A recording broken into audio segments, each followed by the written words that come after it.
Welcome to another edition of Answers for the Family. I'm your guest host, Christine Baumgartner. Every Monday from 11 to noon, the show will bring you special guests that can inspire, educate, and entertain while bringing answers and options to raising children today and in our constantly changing future. Answers for the Family will address topics such as health and longevity, family crisis intervention, building self-esteem, dealing with addictions, and so much more. I'm sure many of you expected to hear and see Alan, and I am not. We're reminded of the reality of what he does when he's not on the air. As a licensed private investigator and crisis interventionalist, he gets calls and has to respond quickly. Be it locating a runaway, escorting a teen to a specialized program, or retrieving an abducted child. I spoke to him this morning and learned that he has been asked to assist with a teen who's having extreme anxiety and panic attacks, and there's a great concern that he may harm himself. I believe once tested for the COVID-19 virus, Alan and his team plan to therapeutically escort him to a residential treatment program that will evaluate and help him. So good luck, Alan, and what an amazing job he does. So on to our topic for today. The title of our guest's new book, What to Say to Kids When Nothing Seems to Work, a practical guide for parents and caregivers. Our guests are Ashley Miller, and MD, and Adele Lafrance, PhD.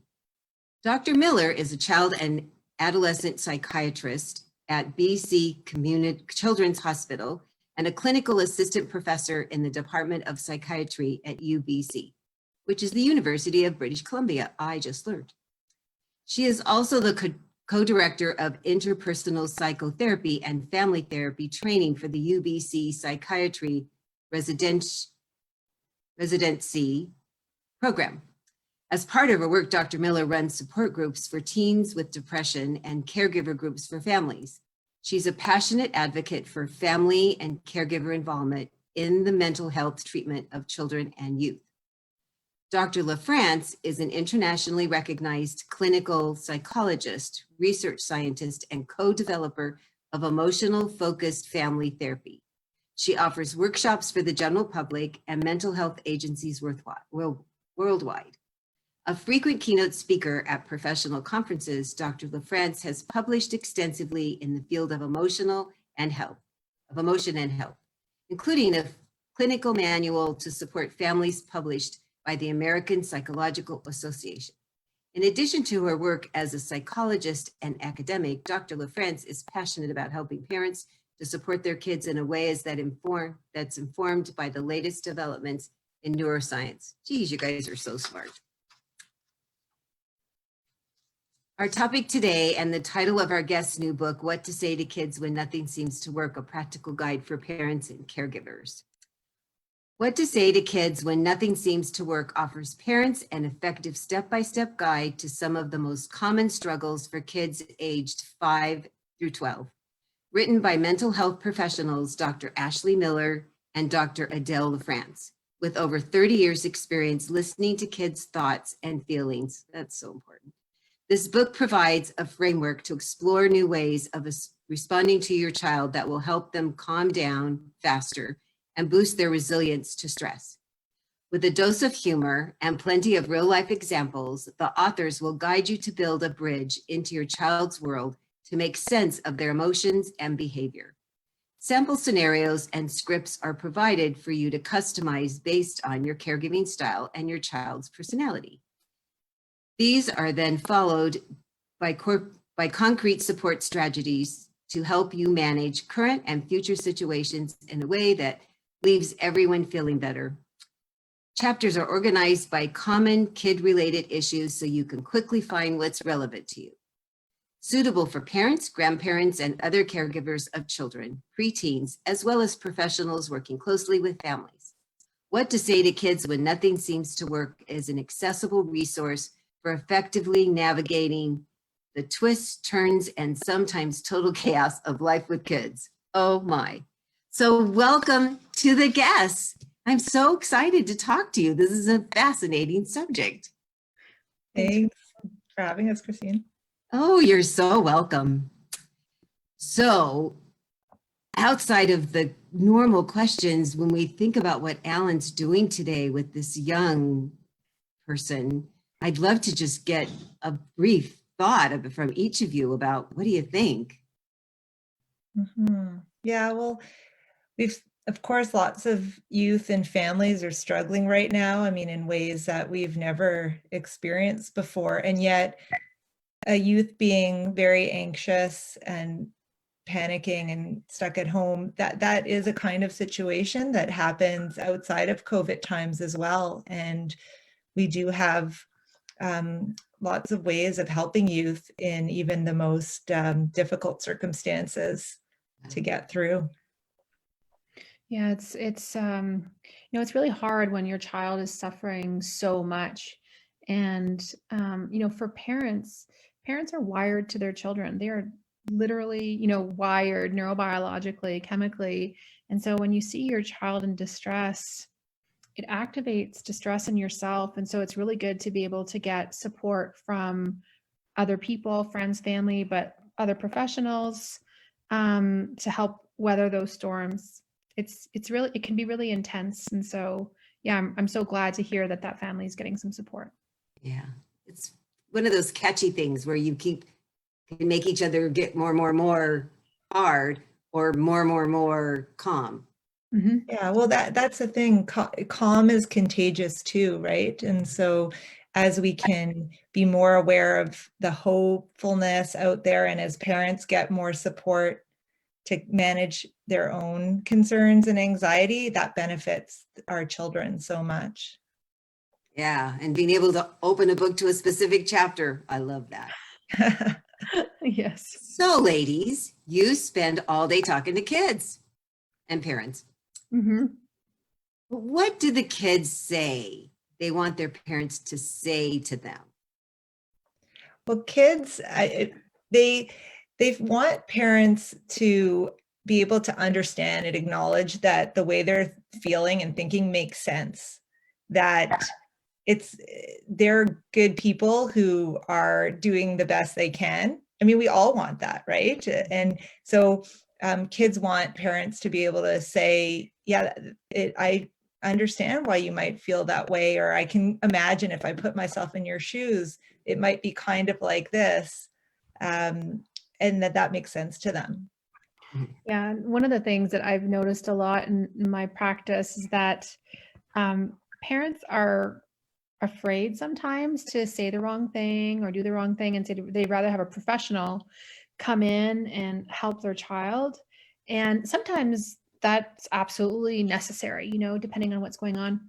But there is a percentage, of kids who really just want to talk to their parents and who want their parents just to get a little bit of help to hold their experience in a slightly different way. So it doesn't have to be like super different, the parents don't have to go and become therapists, but with a couple tools, techniques, and, new strategies, it can make a world of difference. And so many times, kids have said, like, no offense, but I don't really want to talk to you, Adele. Like, I'd rather figure it out with my parents.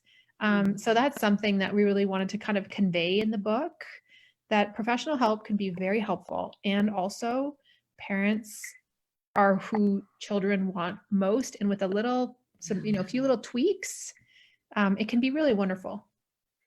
Wow, I love your answers. So, as you said, the parents feel connected to their kids and they see that they're in stress or in pain. And then the problem is parents try to fix the problem. There must be a fix. There must be something I can do instead of listening to what the kids want from them. So why do you think that parents have that in their heads, that they just need to fix it rather than listen?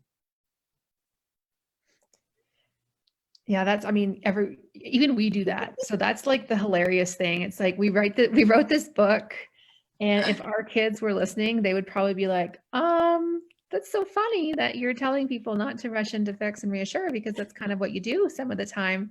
And it's really deeply ingrained. It's deeply ingrained in our culture. so we're like socialized to respond to people's stress or distress with reassurance or problem solving, even though the neuroscience is totally against doing it that way. Yeah. So that's one of the reasons. But the other reason is that, when our kids are suffering, it hurts us too. And so consciously or unconsciously, like we want to try to make that pain go away as quickly as possible. And what we've learned is to lean away from the pain. Again, even though we know that what we resist persists, that leaning away isn't actually going to make the problem go away. But it's so normal that we want all parents to kind of just hear that. Like we even do it on a regular basis. It's like learning a new language. It's like pivoting from a really kind of well-worn track that we are comfortable with. But it can be really worthwhile to flex that muscle in a different way. And one of the things that I'll often say to parents is that listening to your kids and what they're experiencing and acknowledging that you think it totally makes sense is doing something. Like that actually is doing something. And kids appreciate it so much. And they tell us, I can't believe it. My mom, she didn't jump in to fix it this time. She just listened to what I wanted. And she said that she understood. And I think she really got me. I felt so much better. I'm like, really? That made you feel better? And she's like, yeah, that's all I wanted. And of course, younger kids often do need parents to come in with practical suggestions too. So we're not saying, oh, just listen. I mean, kids need help. Teens need support too. It's really just doing it first to see how much support does the kid need. And you can ask kids, is this a situation where you want me to just listen? Do you want me to listen and help you problem solve? Or do you want me to actually help you find the solution? Because sometimes kids do want you to help them find the solution right away. It's amazing how often the kid will know the answer. If you give them multiple choice, they'll know which one to pick. That's right. That's right. So you don't know I'm a dating and relationship coach, and I have the same thing. I have to have my backup people who go, but Christine, this is what you teach, and you have to remember to do it yourself. Yeah. We're in good company. Oh, yeah. No, we're human beings, and we have to call ourselves out and say, as Maya Angelou said, we do best what we knew then. And now that we know better, we do better. And I write lots of passes for me and for my clients of, we don't know, and we forget, and we're hungry and tired, and we forget. Yeah. Well, to that point, we actually dedicate a whole chapter of the book on what we call the do-over. So that when we forget everything, or we do it like the quote unquote wrong way, or we say something that we, really regret later, there's actually a protocol so that you can go back, address it, and more often than not, it actually strengthens, the relationship. So the good news is it's never too late. Oh, that's so good to hear. I tell my couples that too, that hardly anything you can't go back and call yourself out about. Give yourself grace first, and then you offer grace to the other person. And I think it's such an important thing for kids to learn. Don't you think that you do it as example for yourself, and then they go, oh, well, it must be okay to do that. Exactly. We want to model self-forgiveness and that it's always possible to repair. So when we as parents can come back to our kids and say, oh, you know what? I know I said this before. I wish I had been able to say it in this way. And we start over, that's teaching our kids that they can do the same thing with their friends and their relationships. And there's always a way to make repair. It's not even that that's unusual. That's how all relationships are. We try, we stumble, we try again.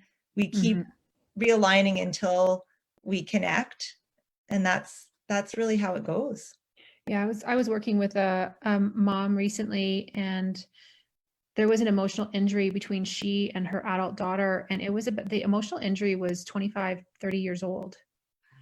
And honestly, she used that simple structure that we described in the book, and it cleared a pathway that no one in the family ever thought possible, including the siblings who had witnessed the power of that emotional injury. And so, this book is primarily for parents, caregivers of kids and tweens, but the principles actually apply across a lifespan. And when you're talking about parent-child relationships, that bond is titanium.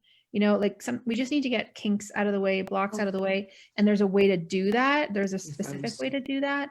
But it's just really encouraging for me anyways to know that pretty much anything can be healed. Yes, yes, great. I think that's a perfect answer. I like it a lot. So why do you think some kids need more validation and emotional support than others? Well, some kids have just been through more in their life, and some kids are wired differently. There's actually research to show that there's a certain percentage of the population who are more emotionally sensitive than others. Yeah. And there's just different life circumstances too. So if you've grown up with extreme difficulties in your life, in your community, it's not a wonder that you might need more support to fill up some of the holes that might be there from earlier on. So all parents of more than one kid know that kids are different, right? Everyone knows that. And so to ask yourself, or to say, well, why does my son seem to need more? I was pretty sturdy as a kid. My daughter's really sturdy. And to sort of feel frustrated by that. It's normal to feel frustrated, but at the same time, we just need to give sometimes for the needs of the individual child. Yeah, and there's even brain changes in kids who are more sensitive to their environment. Like we sometimes refer to them as super feelers, because they can pick up on stress or distress in the environment in a way that other people can't. Like it's a heightened awareness. And at the brain level, some of the theories that are emerging is that like some of these kids have overactive limbic systems. So the alarm center in the brain is just a bit more easily triggered. And it could also be that when we receive soothing, our hypothalamus actually secretes calming neurochemicals. And those calming neurochemicals produce a calming effect on the emotional center of the brain. Well, neuroscientists are starting to think that it's possible that there are some kids who don't have as many receptors for those calming neurochemicals in the limbic system, the emotional center of the brain. So they need a more continuous flow of soothing and support. So it could also be just a fundamental, difference in how the brain is working. It still works the same way, but needing a little bit more. And some parents have really talked to us with relief about knowing that, because then it doesn't become personal, or they're not worried that their child is like not maturing, at the right rate or speed. They're going to get there. It just might take a little bit longer. Yeah. And now it really has a lot to do with the whole divide of the nature nurture. Some kids are just born that way. Some people are created that way. Depending on how you're born, your circumstances affect you differently. Mm-hmm. Wow. So you suss that all out. That's amazing. Well, it's really interesting. And I feel like the more parents and children can kind of get to know themselves as unique individuals, the more that they'll be able to kind of meet those needs in a good way. So your book has a chapter on managing disagreements between co-parents, when they don't think the same thing. Why was this important to you to include? And what advice do you have for co-parents who disagree? I bet you run into that a lot. Yeah, this is so natural, right?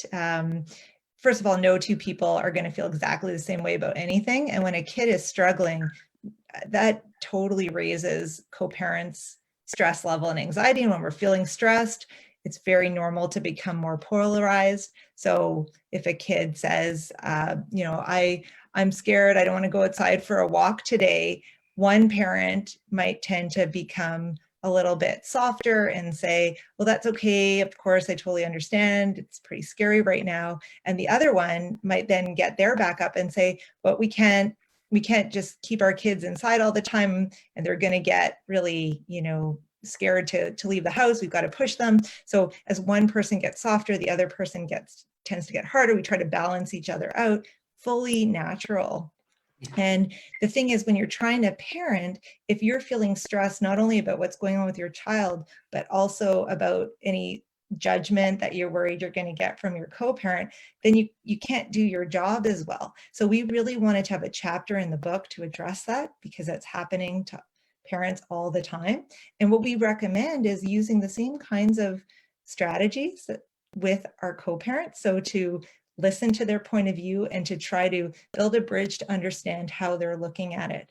So instead of getting more and more defensive on our side of the equation, trying to cross over and understand their point of view. So instead to say, I don't blame you for wanting to let him stay in, because it is scary out there right now. And it is a stressful time for everyone.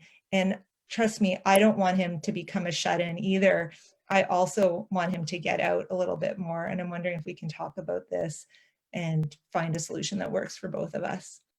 So we're trying to use a compassionate approach with our co-parent as well. Because there's no way to get through to the actual parenting if we're stuck fighting with our co-parent. Oh, such a good point. So you talk about validating kids' feelings. What does that really mean? Does it mean validating their feelings? Does validating their feelings make kids think you agree with their negative behavior? You kind of addressed it a little with that, but Yeah. Well, probably best if we give an example, like, because there are a lot of different definitions out there of what it means to validate.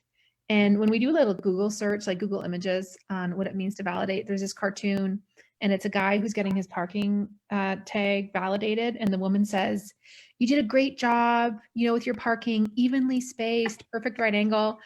And in our structure, in our model, that's not validating at all. That's like encouraging, that's cheerleading. So the first thing is we just need to figure out, like, what does that actually mean? So in our model, we call it putting it into words. And so we put into words 2 or 3 reasons why it might make sense for your child to think, feel, or act in a certain way. And what happens when we do that, when the external environment, the parent, can reflect what's going on inside the child's mind, the activation in the limbic system and the emotional center actually kind of comes down, because like, oh, okay, you get it. You get the message I'm trying to communicate. And so now I can chill a little bit. And when the brain chills, it becomes more flexible. So let's say it's homework time. And the kid is like, I don't want to do homework. This is stupid. If the parent can say something like, you know what, I can understand why you wouldn't want to do your homework, because chatting with your friends is way more fun. You've already had a long day at school, and math homework can be tough. Just by reflecting what's inside their head, the brain calms, and then you can transition to providing emotional support and practical support, and that child will be more flexible, more easily redirected. So it's not going to go from 100% resistance to 0% resistance, but it will create some flexibility so that when the parent says, you know what, I'll help you, why don't we get started with number 1, the child is more likely to come alongside. They may still groan and moan, but that flexibility is going to be there in a way that it wasn't 3 sentences ago.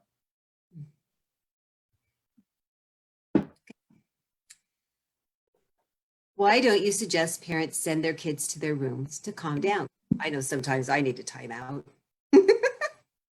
Yeah, and that's actually a really critical piece, is that as parents, we definitely need time out sometimes, not in a punitive way, but just we might need a small break. It could be a break when we're in the room, where we're just taking sort of a mental break by taking some deep breaths, not arguing for a moment, pressing pause on a disagreement.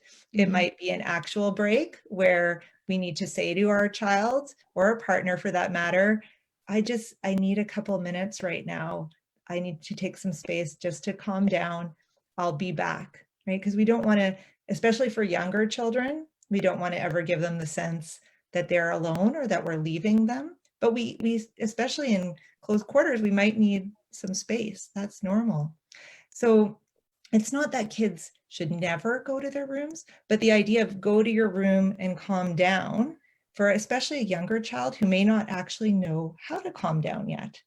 We talk a lot about self-regulation and that kids should go into to sort of figure it out, but it's a skill. And as parents, we can teach our kids co-regulation, how to calm down together. So we recommend, whether it's starting by playing a game with a younger child or just doing something that doesn't involve a lot of talking for an older child, and or using the strategies we describe in our book of trying to put into words some of the child's or teen's feelings, that's going to help them calm down with us. So that's what we're really recommending, that we want to teach the skills. And then sometimes if a child needs some space, there's not, it's not wrong for them to take some space and go to their room. We just don't want to use it as our primary or only strategy. And I think too, like why the whole go to your room to calm down thing emerged was that like we really have not been equipping parents very well with the actual skills of co-regulation. So, people are talking about co-regulation for self-regulation way more now in the scientific literature, in clinical practices, but actually providing parents with specific and concrete strategies on how to do that, we're a little behind the 8 ball here. So, I really want parents listening to not feel bad if they've used those strategies repeatedly, because frankly, we haven't done a good job as a field to kind of give them other strategies that work, especially in the heat of the moment. Mm. Yeah, the what to do when a child is angry, especially. I mean, we all need space sometimes when we're angry, but we also really do well when someone says, I don't blame you for being angry at me because I was really in your space just now and all you wanted was a minute for yourself.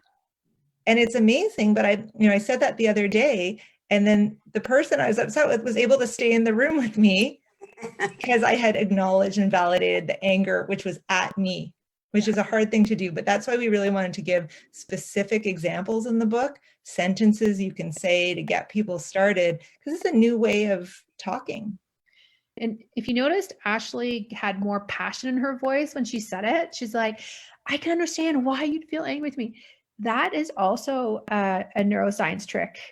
The more passionately you can validate, the more the other person's brain responds in a positive and productive manner, as long as it's not, sarcastic or condescending.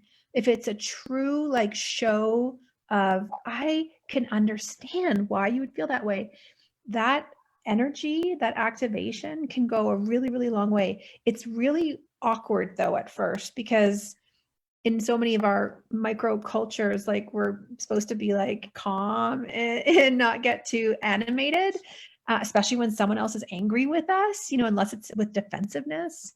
So putting into words another person's experience with energy can go a long way, in response to anger. And it shows the other person that anger is not bad and anger is not scary.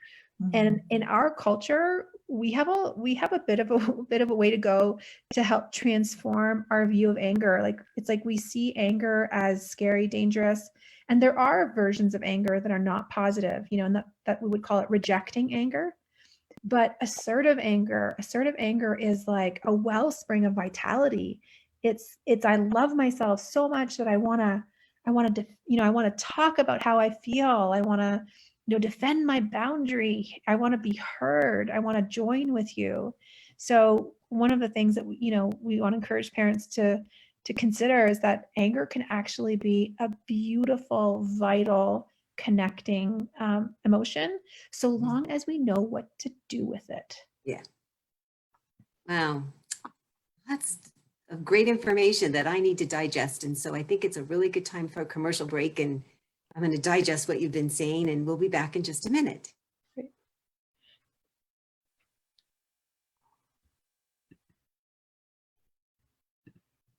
Maybe.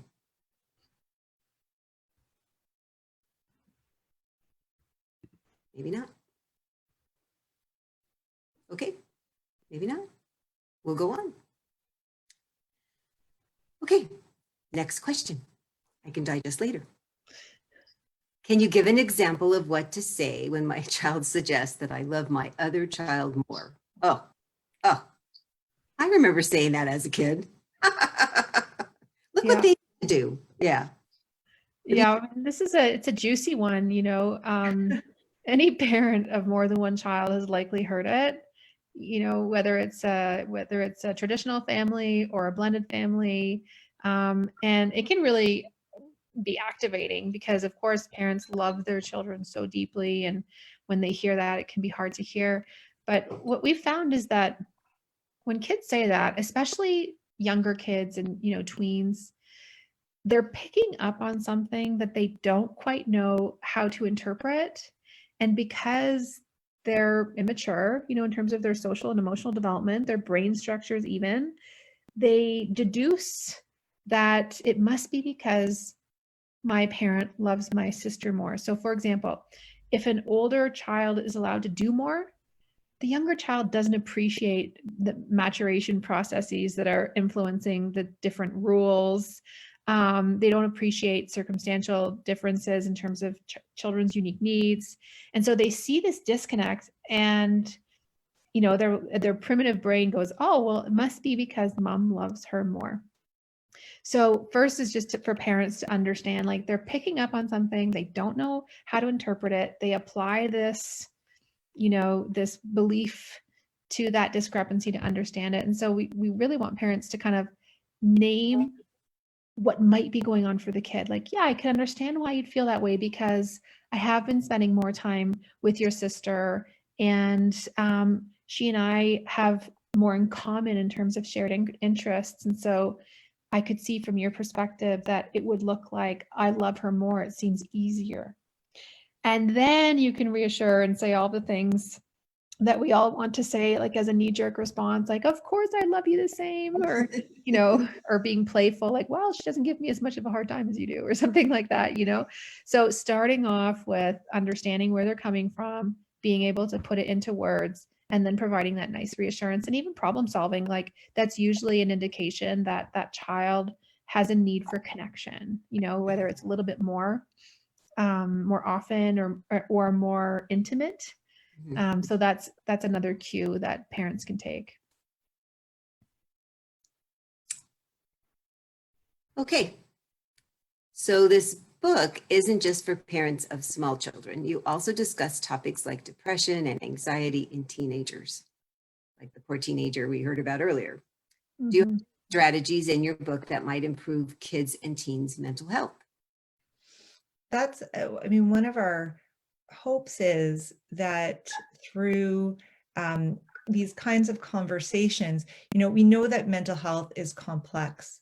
Mental health problems are not caused by parenting or by parents. And sometimes parents worry. I'd say a lot of the time parents worry that there's got to be, something they did or didn't do. And that's just not the case. So parenting and ways that we talk to our kids are not going to prevent mental health issues. But when kids are struggling, parents are their best allies and advocates, right? Mm-hmm. We may see as professionals, we may see a kid for an hour a week at best, but parents are there 24/7 doing the heavy lifting, and that relationship can be really protective. So when your child is struggling, these kinds of strategies and these ways of talking and being are even more important. They're always helpful, but they're even more important in those really hard times. So when a teen is, or a child is really anxious, their brain is really overactive in the fear centers.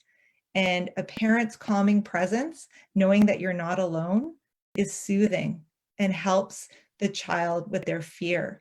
And when you know you're not alone, then you are much more flexible to take in whatever the recommendations are. So for example, let's say a child who has obsessive compulsive disorder needs to do specific treatment, which involves exposing themselves to the things they're afraid of, and then resisting the urge to engage in the ritual. Like maybe they normally check if the doors are locked over and over again, but now they need to not check. What do they do with the anxiety that rises in them as they're not checking? If their parent or caregiver can help with this kind of language and this kind of presence with them, they'll learn how to manage the distress more easily, and they'll be able to do their treatment more effectively. So that's just one of many, many examples and ways in which the strategies in this book can help a parent or caregiver of a child with mental health issues to recover more quickly. So interesting. So we know there's lots of parenting books in the world, and you've given so many examples already, but I'd love for you to give a couple more of what sets your book apart. Yeah, well, we really do believe that, we stand on the shoulders of giants. And so there are so many really excellent parenting books out there. John Gottman, Daniel Siegel and his colleagues, Gordon Neufeld, like they've written some really beautiful books that I feel have allowed us to get to this place. And so what Ashley and I wanted to do was translate the best of these advances in psychology, in psychiatry, and neuroscience, in parent-child relationships into really, really clear and concrete strategies. So we do explain at the brain level what happens when we attend to our kids in the way we've described. We have like a very clear framework on what to say and what to do, so that we move from the theoretical, the conceptual, to extremely practical. We give script specific scenarios. Both of us in our offices, we can't tell you how many times we've given examples to parents and they've said, like, can you write that down? Because in the moment, I'm not going to remember, and so we'd like scribble down these scripts. And so we thought, why aren't we putting this in a book? And so literally this many, many scripts that we've written for parents, like we've put them in this book so that parents be like, okay, I get that. It makes sense. I can remember to do that in the moment. So those are kind of some of the ways that I feel like our book is a little bit different. Ashley, what would you say? Yeah, I totally agree. I think a lot of parenting books are kind of aspirational, like what would your best self do? How do you want it to be? And we wanted to add to that with like, what do you actually do when it's really hard in that really difficult moment? And what can you actually say? And we want to break it down so it's really concrete. Like when there's aggressive behavior between your kids, what can you do in that moment? When your kid is saying, I really miss my best friend, what do you do in that moment? And of course, I can't answer all the situations. And we want to address all the different feelings, because again, a lot of parenting strategies are more around behavior, around consequences, and that's all extremely important. And then other ones talk about feelings. We wanted to bring them together so that you have both the parts about how do you deal with the feelings and not, because often parents who we really like talking about feelings will buy the books that are about feelings.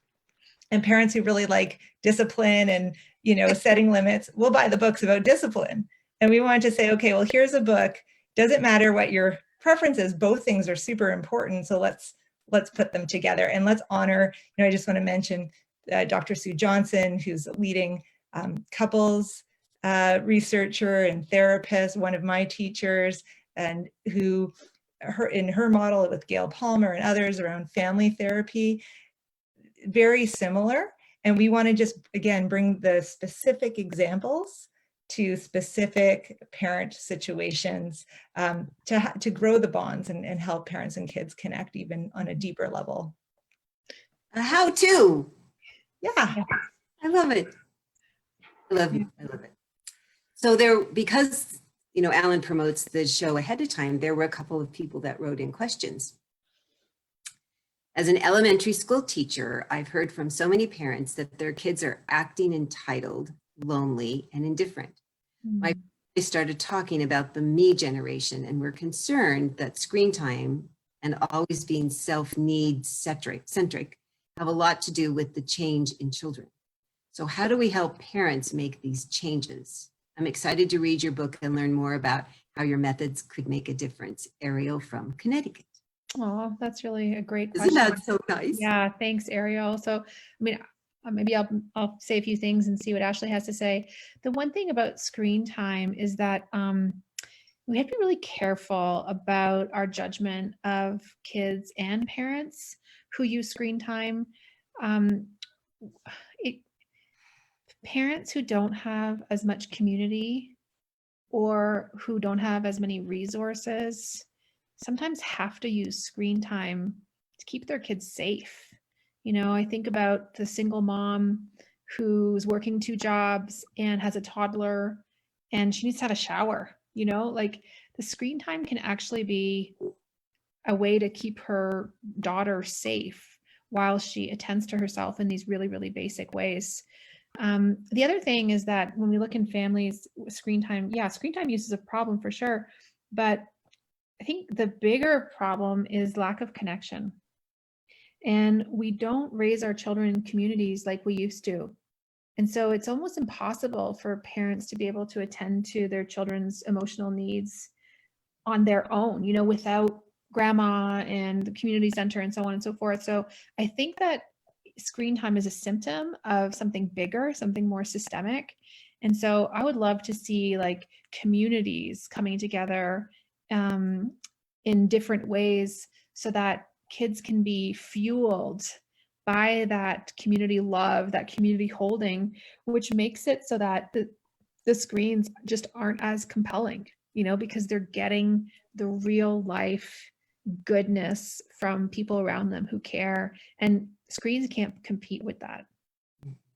Yeah. And I totally agree with what Adele is saying. And I also encourage parents and educators to ask kids, and older kids and teens can for sure do this, to just notice how they feel after they've been, whether it's watching something passively on YouTube or on social media, because it's about teaching awareness of your own emotions.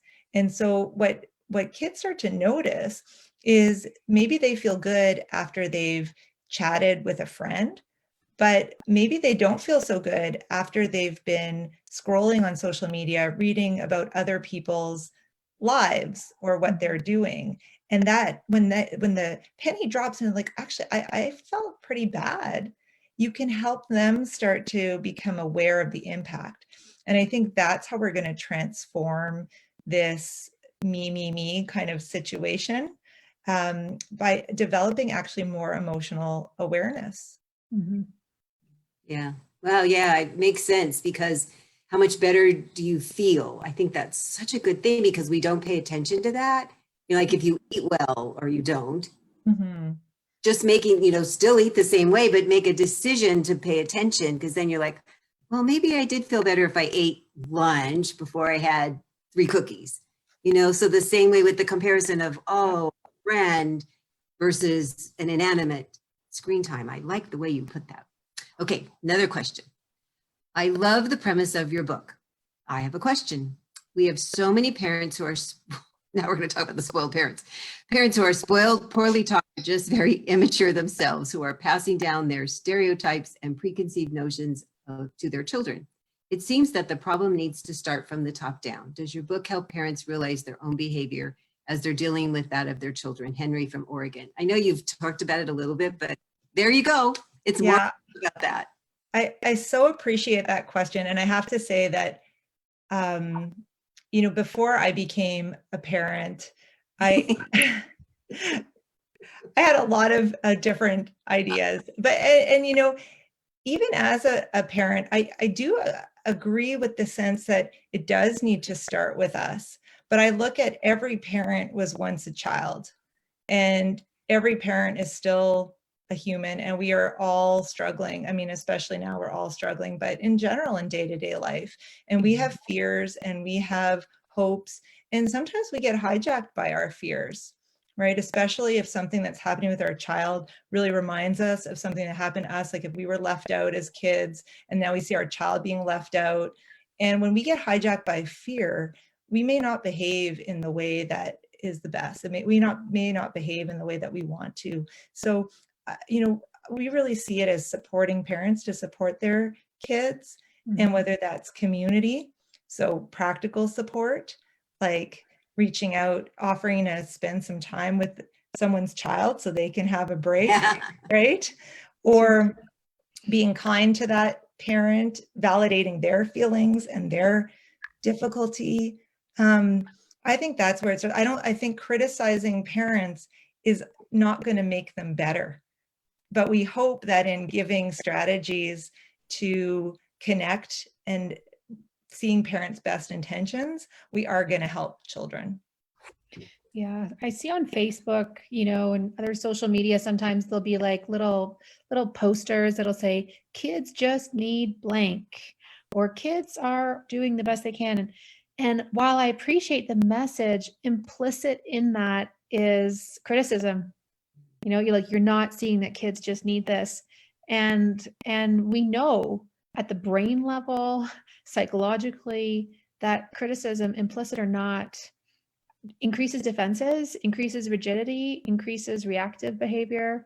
And so it really is important to kind of lean in to see, like, what is the best intention of this parent, even though they may not be behaving in the way that we feel is going to be most productive. And Ashley and I have had the opportunity to work with, quite a number of parents who have behaved in ways that were very, very hurtful or harmful to their children. And I call it an opportunity because it really has shown me that people are struggling. People who behave that way are struggling. They need support. And with the right kind of support, they can turn it around. They really can. So there is a message of hope in there, so that there are people, out there supporting these parents in a good way so that they can show up in the best way possible for their kids. And it sounds like it could really be an internal healing Mhm. for the parents, and then even maybe help them with their relationship with their parents. I mean, really, it just seems like it could heal for generations, backward and forward. I mean, I just keep hearing that so much, talked about with your book. Well, I hope he buys it. I do. I think it's amazing. I mean, just what I've heard, I still have to get the book. It's fascinating, really. Thank you for your support. You're so welcome. And thank you so much for coming and sharing about this very important information. I think it's important all the time. And now when everybody's so together, getting about, we're so together, that, helping with the kids is just phenomenal because they're the future generation. Mm-hmm. So I need to talk about next week's show. So please be sure to put us on your calendar and tune in next Monday when we'll be with our guest, Deborah Keston, to discuss her new book, Whole Person Integrative Eating. Well, we were just talking about eating. A dietary lifestyle to treat the root cause of overeating, overweight, and obesity. Well, that's good. That would be important. And please visit our archives of past interviews at answersforthefamily.com or subscribe to our show through iTunes, iHeartRadio, Stitcher, YouTube, Spreaker, and SoundCloud. If you like what you hear, please leave a review. It will help us reach more people and be greatly appreciated. And the next time you're on Facebook or Twitter, please remember to stop by our page and check out some of our latest posts. And if you like them, please like us and spread the word. So I know you're going to be doing that after this show, huh? Do you know about Answers for the Family before? I did, actually. Yeah, it's a great program. We're delighted to be on it. Yeah. Thank you so much. Helping children and their families, it's the core of our society. It's one of the things I say about in my area of the dating part of relationships, that the more we can feel comfortable and confident with ourselves, the better we interact with the people around us. And it's like a little pebble in a pond. Where do those concentric circles touch?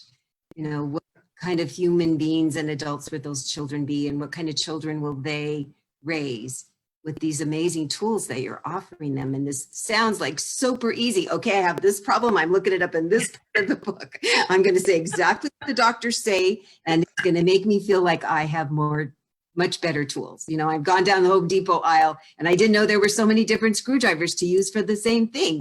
And that handed them to me to put in my toolbox. I'm so thrilled. That's a great metaphor. Thank you. I use it all the time in my business.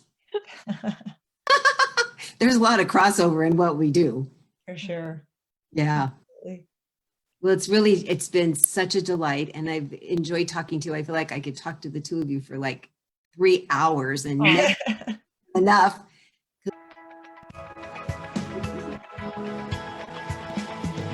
You're listening to Answers for the Family with Alan Cardoza. right here on LA Talk Radio.